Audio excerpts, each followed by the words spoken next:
ബിന്ദുമോൻ ചേട്ടൻ പറഞ്ഞു കഴിഞ്ഞിട്ട് ഞാൻ ഇങ്ങനെ ഈശ്വര ഇതുപോലെയൊക്കെ ഞാൻ എങ്ങനെ പറയുന്ന ആലോചിച്ചുകൊണ്ടിരിക്കും. ടഫ് കോമ്പറ്റീഷൻ ആയിപ്പോയി.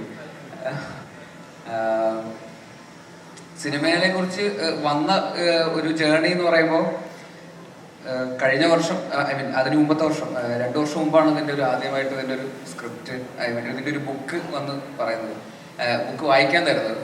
അപ്പോൾ അന്ന് ഈ സിനിമ പറയുന്ന പോലെ സിനിമ ഇനി ചെയ്യുന്നില്ല, അഭിനയിക്കുന്ന ഇത്തിരി ഡയറക്റ്റ് ചെയ്യണ സിനിമയുടെ തിരക്കിലേക്ക് പോവുകയാണെന്നൊക്കെ പറയണ പോലത്തെ ഒരു സ്പേസ് ആയിരുന്നു. പക്ഷെ എന്തായാലും ബുക്കൊന്ന് വായിച്ചു നോക്കുമെന്ന് പറഞ്ഞിട്ട് ബെന്നി ചേട്ടനാണ് ആ ബുക്ക് കൊണ്ടു തരുന്നത്. അപ്പോൾ ആ ബുക്ക് വായിച്ചു കഴിഞ്ഞപ്പോൾ ഇനിയിപ്പോൾ എന്തൊക്കെ വന്നാലും ഇത് ചെയ്യണം എന്ന് പറയുന്ന ഒരു ആഗ്രഹം ഭയങ്കരമായിട്ട് തോന്നി. അതിൽ അജേഷ് എന്ന് പറയുന്ന ക്യാരക്ടർ മനസ്സിൽ നിന്ന് പോകുന്നുണ്ടായിരുന്നില്ല. സിനിമ കണ്ടു കഴിഞ്ഞപ്പോൾ ഉണ്ടായിരുന്ന ആ ഒരു അജേഷ് നമ്മുടെ കൂടെ തന്നെ നിൽക്കുന്നു എന്നുള്ള സാഹചര്യം ബുക്ക് വായിക്കുന്നവർക്കും അന്നേ കിട്ടിയിട്ടുണ്ട്, എനിക്കും കിട്ടിയായിരുന്നു. അപ്പോൾ അതെന്തായാലും അജേഷ് അപ്പോൾ എന്തായാലും ചെയ്യണം എന്നുള്ളൊരാഗ്രഹമുണ്ട്. എന്നാൽ പോലും ഡിറക്ഷൻ ചെയ്യണ സിനിമയുടെ ടൈം ലൈൻസും ഒക്കെ കുറച്ച് ടൈറ്റായിട്ട് നിൽക്കുന്ന സാഹചര്യത്തിൽ ഇത് ചെയ്യാൻ പറ്റുമോ. അപ്പോഴാണ് ജ്യോതിഷേട്ടൻ ശരിക്കുള്ള അജേഷായിട്ട് എൻ്റെ പിന്നാലെ വന്നിട്ട് ജ്യോതിഷാടാ ജ്യോതിഷ് എന്ന് പറഞ്ഞിട്ട് എൻ്റെ അടുത്ത് ഇടയ്ക്കിടയ്ക്ക് വന്നിട്ട് ഇല്ല അങ്ങനെ പറഞ്ഞിട്ടില്ല, അതുപോലെ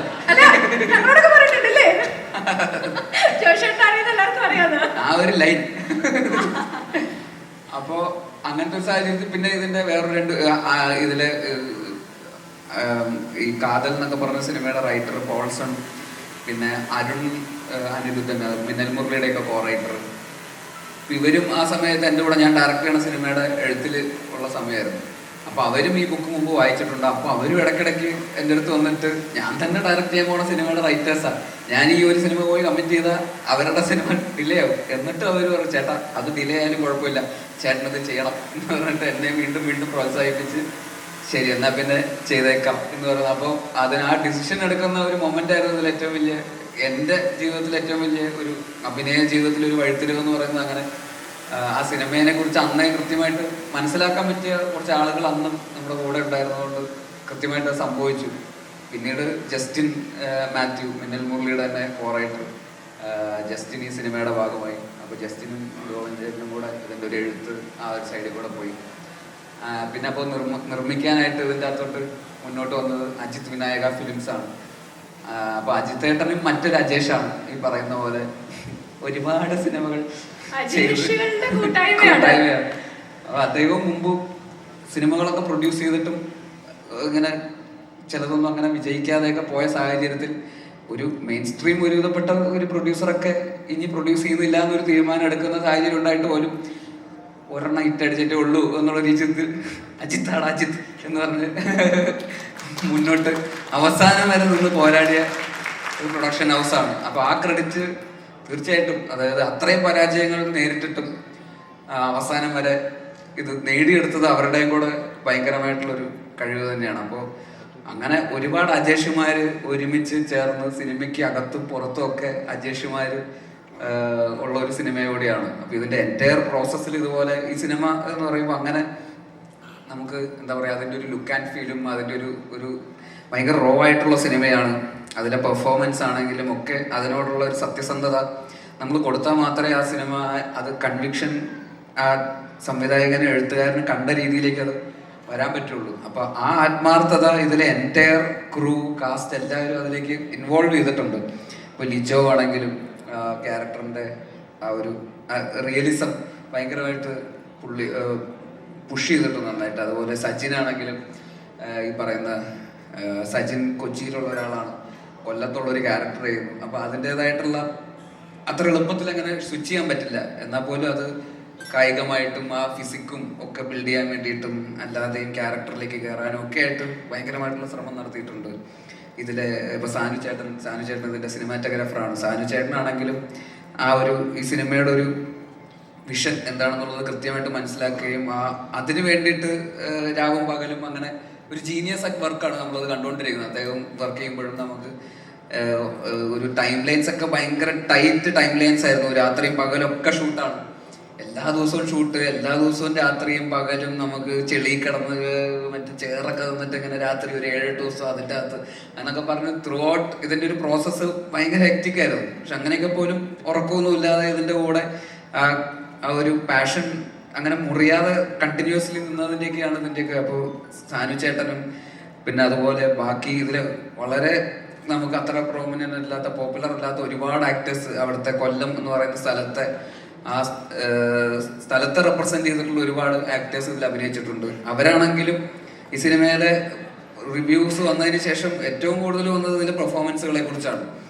ഒരു ആക്ടറിന്റെ പെർഫോമൻസ് പോലും അപ്രീഷിയേറ്റ് ചെയ്യാതെ പോയിട്ടില്ല. എല്ലാവർക്കും അവർക്ക് കിട്ടേണ്ട റെക്കഗ്നീഷൻ ഒരു രീതിയിൽ അല്ലെങ്കിൽ വേറൊരു രീതിയിൽ ഈ സിനിമയിൽ നിന്ന് കിട്ടിയിട്ടുണ്ട്. ഓരോ കുഞ്ഞു റോളുകൾ ചെയ്ത ആളുകൾക്ക് പോലും പല രീതിയിലുള്ള അപ്രീസിയേഷൻസ് കിട്ടിയിട്ടുണ്ട്. അത് എല്ലാവരുടെയും പേരോ ക്യാരക്ടേഴ്സോ എടുത്ത് പറയാൻ പറ്റില്ലെങ്കിൽ പോലും അവരെല്ലാവരും അത്ര ജെന്യുവിൻ ആയിട്ട് ഈ സിനിമയുടെ ഒരു സത്യസന്ധതയ്ക്കൊപ്പം കൂടെ നിന്നതും ഈ ഹെക്റ്റിക് ആയിട്ടുള്ള ഷെഡ്യൂളുകൾക്കൊക്കെ കൂടെ നിന്നതും ഒക്കെ തന്നെയാണ് ഈ സിനിമയുടെ ഒരു വേറൊരു സൈഡ്. പിന്നെ പ്രൊഡക്ഷനിലെ രഞ്ജിത്തും ഈ പറയുന്ന പോലെ ഭയങ്കര ആത്മാർത്ഥമായിട്ട് ഇതിൻ്റെ കൂടെ ആരോമൽ ഒക്കെ ആ പ്രൊഡക്ഷൻ ടീമും ഭയങ്കര കൂടെ ജ്യോതിഷേട്ടൻ്റെ കൂടെ ഇങ്ങനെ ആത്മാർത്ഥമായിട്ട് നിൽക്കുന്നു. ആനന്ദിന്റെ കാസ്റ്റിന്റെ കാര്യം പറഞ്ഞപ്പോൾ ആനന്ദ് ബ്രൂണോ ഒരു കൾട്ട് ക്യാരക്ടറായിട്ട് പിന്നീട് മാറിയതാണ്. അപ്പോൾ ബ്രൂണോയും ഈ പറയുന്ന പോലെ ഭയങ്കര എഫേർട്ട് എടുത്തിട്ടുണ്ട്. ആരും വളരെ നേരെ വന്നിട്ട് സ്ക്രിപ്റ്റ് വായിച്ച് നോക്കിയിട്ട് ഇതാണ് സീൻ, ലെറ്റ്സ് ഡു എന്നും പറഞ്ഞിട്ട് ആർക്കും ഈ സിനിമ ആ ക്യാരക്ടേഴ്സ് അങ്ങനെ ചെയ്യാൻ പറ്റില്ല. എല്ലാവരും ആ ഹോംവർക്ക് ചെയ്ത് ഡയലോഗ്സ് ഒക്കെ പഠിച്ച് അപ്പോൾ പെർഫോം ചെയ്യുമ്പോൾ ഡയലോഗ്സിന്റെ അപ്പുറത്തേക്ക് നമ്മൾ ഡയലോഗ്സിൽ കോൺഷ്യസ് ആവാതെ നമ്മളത് പെർഫോം ചെയ്യാൻ പറ്റുന്നു എന്ന് പറഞ്ഞിട്ട് ഒരു സ്റ്റേജ് എത്തുമ്പോൾ മാത്രമേ നമുക്ക് ജെന്യുവിനായിട്ട് ഒതന്റിക് ആയിട്ട് അത് ചെയ്യാൻ പറ്റുള്ളൂ. ആ കാര്യത്തിലൊക്കെ ഇവരെല്ലാവരും ഭയങ്കര എഫേർട്ടാണ്. ദീപക്കും ഈ പറയുന്ന കണ്ണൂരിൽ നിന്ന് വന്ന ദീപക്ക് ഒരു കൊല്ലംകാരനായിട്ട് അഭിനയിക്കുന്നു. അപ്പൊ അതും ദീപക്കും ഭയങ്കര കൺവിൻസിങ് ആയിട്ട് അത് ചെയ്തിട്ടുണ്ട്. പിന്നെ ശർമാജി അദ്ദേഹത്തിന്റെ തന്നെ ജീവിതത്തിലുള്ള കഥ കൂടെയാണ്. അപ്പോൾ ഒരു റിയൽ സ്റ്റോറി ആണെന്നുള്ളതിന്റെ ഒരു ഫാക്ടറും കൂടെ ഉണ്ട് സിനിമയ്ക്ക്. കാരണം അത് ജ്യോതിഷേട്ടന് കൃത്യമായിട്ട് അറിയാം എന്താണ് ജീവിതത്തിൽ സംഭവിച്ചതെന്നും അത് എങ്ങനെയാണ് ആ ക്യാരക്ടേഴ്സ് ബിഹേവ് ചെയ്തിരുന്നതെന്നും. അപ്പൊ അവരുടെയൊക്കെ ഡീറ്റെയിലിംഗ് ഭയങ്കര രസമായിട്ട് ജ്യോതിഷേട്ടൻ ഭയങ്കര ആ ന്യൂആൻസസ് ഒക്കെ കൃത്യമായിട്ട് പറഞ്ഞു കൊടുത്ത് എല്ലാവരെയും കൊണ്ട് ഫുൾ ഓഫ് ചെയ്യിപ്പിച്ചിട്ടുണ്ട്. എല്ലാ ആക്ടേഴ്സിന്റെ അടുത്തും അദ്ദേഹത്തിന്റെ കൃത്യമായിട്ടുള്ള ഫീഡ്ബാക്കുകൾ ഭയങ്കരമായിട്ട് ഹെൽപ്പ് ചെയ്തിട്ടുണ്ട്. ഒരു പ്രൊഡക്ഷൻ ഡിസൈനർ എന്നുള്ള അദ്ദേഹത്തിന്റെ മുൻകാല എക്സ്പീരിയൻസ് ഒക്കെ ഈ പറയുന്ന ആ സ്റ്റോറി വേൾഡ് സെറ്റ് ചെയ്യാനൊക്കെ ഭയങ്കരമായിട്ട് ഹെൽപ്പ് ചെയ്തിട്ടുണ്ട്. നമ്മളാ കൊല്ലത്ത് മരിയാനോന്റെ വീട്ടിൽ നമ്മൾ നിൽക്കുമ്പോൾ കല്യാണ ഫംഗ്ഷന് പുറത്തേക്ക് ഇറങ്ങുമ്പോൾ അവിടെ ചെളി നമുക്ക് കല്യാണ പെണ്ണിന്റെ കാലിൽ ചെളിവെള്ളം കയറുന്നു എന്നൊക്കെ പറയുന്ന പോലത്തെ ഡീറ്റെയിലിങ്ങുകളൊക്കെ ഉണ്ടല്ലോ. അതൊക്കെ കൃത്യമായിട്ട് ആ സ്ഥലത്തെ കുറിച്ച് അറിയുകയും അതിനെക്കുറിച്ച് അത് ശ്രദ്ധിക്കാനുള്ള ഒരു ഐ കൂടെ ഉണ്ടെങ്കിൽ മാത്രമേ അതൊരു ഡയറക്ടർ എന്നുള്ള രീതിയിൽ അത് ഫുൾ ഓഫ് ചെയ്യാൻ പറ്റുള്ളൂ. അപ്പൊ ആ രീതിയിലൊക്കെ ജ്യോതിഷേട്ടൻ അത് ജീവിതത്തിൽ അനുഭവിച്ച പോലെ തന്നെ പ്രേക്ഷകർക്കും അത് ഫീൽ ചെയ്യിപ്പിക്കാനുള്ള ജ്യോതിഷേട്ടൻ്റെ സൈഡിൽ നിന്നുള്ളൊരു എഫേർട്ട് പെർഫോമൻസസിലൊക്കെ റിഫ്ലക്റ്റഡ് ആണ്. പിന്നെ ഇതിന്റെ ബാക്കി ടെക്നിക്കൽ എഡിറ്റർ നിതിൻ ആരോളാണ്. നിതിനാണെങ്കിൽ പോലും ഇതിന്റെ സ്ക്രിപ്റ്റ് എഴുതുമ്പോൾ ഇന്ദോമൻ ചേട്ടനും ജസ്റ്റിനും നേരത്തെ പറഞ്ഞ പോലെ ഒരു കഥയിൽ നിന്ന് സ്ക്രിപ്റ്റിലേക്ക് വരുമ്പോൾ അതിൻ്റെതായിട്ടുള്ള പലതരത്തിലുള്ള പോരായ്മകൾ ഉണ്ടാകും. കഥ വായിക്കുന്ന അതേ ഫീലിൽ സ്ക്രിപ്റ്റ് വരണം, ഫുൾ ഓഫ് ചെയ്യപ്പെടണമെന്നില്ല. പക്ഷെ അത് വളരെ സത്യസന്ധമായിട്ട് അവർ ഫുൾ ഓഫ് ചെയ്തു. അതേസമയം അത് എഡിറ്റിംഗ് ടേബിളിൽ അതിന് കൃത്യമായിട്ട് വേറൊരു മാനം കൊടുക്കാൻ നിതിന് ഭയങ്കരമായിട്ട് സാധിച്ചു. അത് ഒരു പോയിന്റ് പോലും ഈ സിനിമ കണ്ടവരാരും അഭിപ്രായത്തിൽ ഒരിക്കൽ പോലും ഈ സിനിമ ലാഗ് അടിച്ചു അല്ലെങ്കിൽ ഈ സിനിമ ബോറടിച്ചു എന്നുള്ളൊരു കമന്റ് ഇതുവരെ ആരും പറഞ്ഞതായിട്ട് എനിക്ക് ഫീൽ ചെയ്തിട്ടില്ല. സിനിമയ്ക്ക് ആവശ്യമുള്ള ബേസിക് കൃത്യമായിട്ട് നിതിന് ഭയങ്കരമായിട്ട് കോൺട്രിബ്യൂട്ട് ചെയ്യാൻ പറ്റിയിട്ടുണ്ട്. മ്യൂസിക് സൈഡിൽ ജസ്റ്റിൻ ഭയങ്കര ബ്രില്യൻ്റ് ആയിട്ട് ഈ പറയുന്ന പോലെ ഓരോ സിറ്റുവേഷനും അനുസരിച്ചിട്ട് ആ കഥയുടെ പേസിങ്ങും ഇമോഷണൽ ഡ്രാമയും ഈവൻ നമ്മൾ ഫൈനൽ എഡിറ്റിൽ പോലും നമുക്ക് അത്ര ഫീൽ ചെയ്യാത്ത ഒരു റൊമാൻറ്റിക് ആംഗിൾ ഉണ്ട് അജേഷും ലിജോന്റെ സ്റ്റെഫിയും തമ്മിലുള്ള ക്യാരക്ടറും തമ്മിൽ. അത് ജസ്റ്റിൻ ആണ് അതിനെ ഒന്നുകൂടെ ലിഫ്റ്റ് ചെയ്ത് കുറച്ചുകൂടെ റൊമാൻറ്റിക് ആക്കിയത്. ആക്ച്വലി അത് ജസ്റ്റിൻ ഭയങ്കര ബ്രില്യൻ്റ് ആയിട്ടൊരു ഒരു സാധനം കഴിഞ്ഞ ഇടയിൽ കൂടെ കിട്ടും. അത് പറയാതെ വയ്യ. അത് സിനിമയ്ക്ക് ഉണ്ടാക്കിയ ഇമ്പാക്ട് ഭയങ്കര തന്നെ മാറി. വേറൊരു തരത്തിലുള്ള പ്രണയമായിട്ട് ആൾക്കാർ അതിനെ ഡിഫൈൻ ചെയ്യുന്ന ഒരു ലെവലിലേക്ക് അത് എത്തിക്കാൻ പറ്റി. അങ്ങനെ ഓരോ ഡിപ്പാർട്ട്മെന്റിലെയും ടെക്നീഷ്യൻസ് എല്ലാവരും സുധി, മേക്കപ്പ്, ഈ പറയുന്ന ഭയങ്കര റിയൽ ആയിട്ട് ആൾക്കാരെയൊക്കെ പുറത്തേക്ക് എത്തിക്കാൻ നമ്മളെ മെൽവി, കോസ്റ്റ്യൂം, അതുപോലെ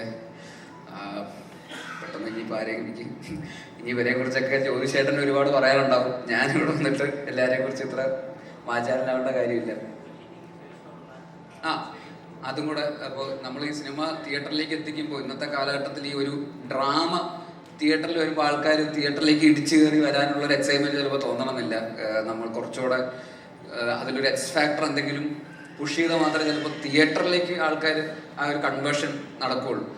അപ്പോൾ അതൊരു നമുക്കൊരു ഭയങ്കര വെല്ലുവിളിയായിരുന്നു ഈ സിനിമ. ഇതിൻ്റെ ഒരു ലുക്ക് ആൻഡ് ഫീലും ഭയങ്കര റോ റസ്റ്റിക് ഫീലുള്ള ഒരു സിനിമ. ഇതെങ്ങനെ തിയേറ്ററിൽ ഇത് കൺവേർഷൻ നടക്കും?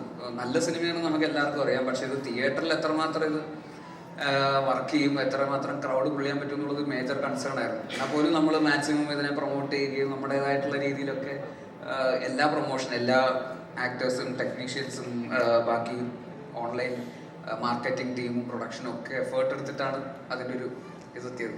തിയേറ്ററിൽ ഒരു ഹിറ്റ് എന്ന് പറയുന്ന ഒരു സ്പേസിലേക്ക് പ്രൊഡ്യൂസർ ലാഭകരമായിട്ടുള്ള ഒരു സ്പേസിലേക്ക് നമുക്ക് എത്താൻ പറ്റിയെങ്കിലും ഇതിൻ്റെ ശരിക്കുള്ള റിസപ്ഷൻ, ഇത് ഈ സിനിമ ഡിസേർവ് ചെയ്തുന്ന റിസപ്ഷൻ ആ സമയത്ത് നമുക്ക് ഇനി ഈ സിനിമ ആൾക്കാർ കാണാനുണ്ടല്ലോ, ഈ സിനിമ പറയുന്ന കുറേ കാര്യങ്ങളുണ്ട്, ഈ സിനിമ അങ്ങനെ കാണാതെ പോകേണ്ട സിനിമയല്ല. കാരണം ഇത് ഭയങ്കര ആത്മാർത്ഥമായിട്ട് ചെയ്തിട്ടുള്ള ഒരു സിനിമയാണ്, എഴുതപ്പെട്ടിട്ടുള്ള, ഡയറക്റ്റ് ചെയ്തപ്പെട്ടിട്ടുള്ള, അഭിനയിച്ചിട്ടുള്ള സിനിമയാണ്.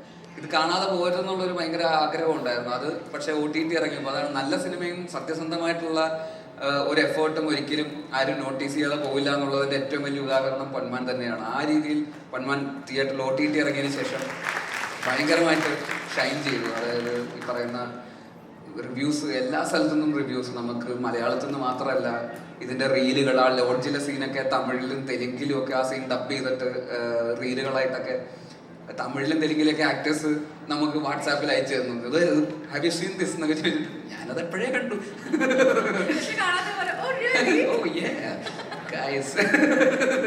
അപ്പോൾ ഇത് ഭയങ്കര റിലേറ്റബിൾ ആണല്ലോ. ഇത് ഇവഞ്ച്വലി ഇത് ഒരു ഗോൾഡിന് റിലേറ്റ് ചെയ്തിട്ടുള്ള ഒരു സിനിമയാണെങ്കിൽ പോലും അജേഷിന്റെ ക്യാരക്ടർ, അജേഷിന്റെ ഫൈറ്റ്, അത് ഒരുപാട് പേർക്ക് റിലേറ്റ് ചെയ്യാൻ പറ്റുന്ന, ഒരു മെജോറിറ്റിക്ക് റിലേറ്റ് ചെയ്യാൻ പറ്റുന്ന, ഒരു മിഡിൽ ക്ലാസ് അല്ലെങ്കിൽ ലോവർ മിഡിൽ ക്ലാസ്സിൽ നിൽക്കുന്ന ജീവിക്കാൻ വേണ്ടി ഫൈറ്റ് ചെയ്യുന്ന ഒരുപാട് ചെറുപ്പക്കാരെ പ്രതിനിധാനം ചെയ്യുന്ന കറക്റ്റല്ലേ ഒരു ക്യാരക്ടറാണ്. അതല്ല അങ്ങനെ പറഞ്ഞു, ക്യാരക്ടർ എന്നുള്ള രീതിയിൽ അജേഷ് ഒരുപാട് പേർക്ക് ഭയങ്കര കൂടെ തന്നെ തിയേറ്ററിൽ നിന്ന് ഇറങ്ങിയപ്പോഴും അല്ലെങ്കിൽ OTT ഇത് കണ്ടു കഴിഞ്ഞപ്പോഴും അജേഷ് കൂടെ അങ്ങ് പോന്നു. അപ്പം അത് ഇപ്പം ഏതോ ഒരു കമ്പനി ആ സമയത്ത് ആരോ എനിക്ക് അയച്ചു തന്നതാണ്. ആ കമ്പനി അവരുടെ എംപ്ലോയീസിന് എല്ലാവരെയും കൂടെ ഒരു ബൾക്ക് ബുക്കിംഗ് ചെയ്തിട്ട് ആ കമ്പനി അവരെ മൊത്തം ഈ സിനിമ കൊണ്ടുപോയി തിയേറ്ററിൽ കൊണ്ടുപോയി കാണിച്ചായിരുന്നു. കാരണം അത് അവർക്കൊക്കെ ഭയങ്കര പോസിറ്റീവ് ആയിരുന്നു ആ സിനിമ കണ്ടതിന് ശേഷം. അത് ഫൈറ്റ് ചെയ്യുക, സർവൈവലിന് വേണ്ടിയിട്ടുള്ള ഒരു സ്ട്രഗിൾ ആണല്ലോ. അപ്പം അതിൽ ഒരു ഹീറോയിസം ഉണ്ട്, അതിലൊരു എന്താ പറയുക, ഒരു മാസമുണ്ട് ഈ പറയുന്ന പല റിവ്യൂസിലും അതൊക്കെ വായിച്ചായിരുന്നു. അത് ശരിക്കും മാസ് അജേഷിന്റെ ക്യാരക്ടറാണ്. അജേഷാണ് ഈ പറയുന്ന വലിയ മസിലോ ശരീരമോ ഒന്നുമല്ല, ഈ മനസ്സിലാണ് ശരിക്കുള്ള മാസ് എന്ന് തോന്നിപ്പിച്ച ഒരു കാര്യം കൂടെ ഉണ്ട്. അപ്പോൾ OTT ഇറങ്ങിയതിന് ശേഷം ഈ സിനിമ ശരിക്കും ഡിസേർവ് ചെയ്ത ആൾക്കാരിൽ എത്തിയെന്നുള്ളതിൽ ഒരുപാട് സന്തോഷം. ഇന്ന് അതിൻ്റെ ഭാഗം കൂടെയായിട്ടാണ് നമ്മളൊരു സക്സസ് സെലിബ്രേഷൻ എന്നുള്ളൊരു പോയിന്റിൽ ഇവിടെ വന്നിങ്ങനെ ഒരു ജേർണി ശരിക്കും അതിലൊരു ഫുൾ സർക്കിൾ കംപ്ലീറ്റ് ചെയ്യുന്ന ഒരു ദിവസം എന്നുള്ള രീതിയിൽ ഒരുപാട് അഭിമാനിക്കുന്നു. എല്ലാവർക്കും ഇതിൻ്റെ കൂടെ സഞ്ചരിച്ച് ഇവിടം വരെ എത്തിച്ച എല്ലാവരോടുള്ള നന്ദിയും അറിയിച്ചു കൊടുക്കുന്നു. താങ്ക് യു സോ മച്ച് ബേസിൽ. ആ പറഞ്ഞതൊരു പോയിന്റ് ആണ് കേട്ടോ. ഒരു